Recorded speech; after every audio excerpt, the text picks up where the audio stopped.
Alors je travaille dans mon doctorat sur la littérature médiévale, française et latine.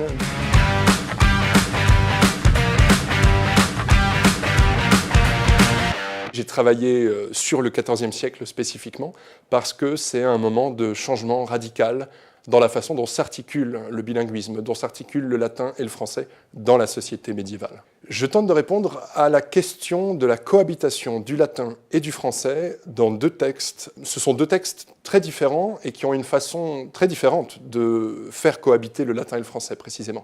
L'un est un texte satirique, c'est une critique écrite contre la dynastie capétienne, à l'époque c'est Philippe le Bel qui est au pouvoir, et l'autre texte c'est plutôt un texte édifiant, moralisant.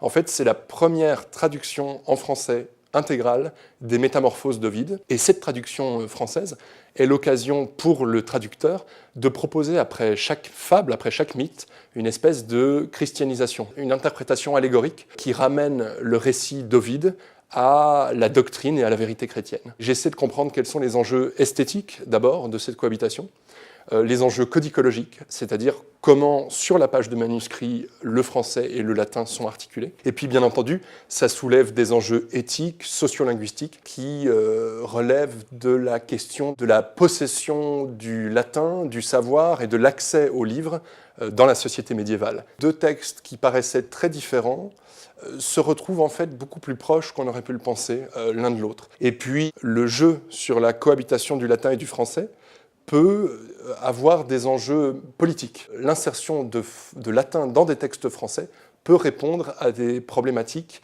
de domination entre les cercles du savoir et les cercles du pouvoir. Tout commence quand j'étais à l'école primaire. J'ai voulu moi-même devenir professeur, j'ai voulu être enseignant à l'école primaire. Et puis arrivant en école secondaire, je me suis rendu compte que c'était plus diversifié, plus intéressant à l'école secondaire. Et puis quand je suis arrivé à l'université, je me suis dit, mais en fait, c'est à l'université que j'ai envie d'enseigner. Et quand on m'a appris qu'il fallait, pour être enseignant à l'université, être aussi un chercheur, je me suis dit, bon, on va faire le test, les premiers travaux de master, on va voir si ça colle, si ça colle pas.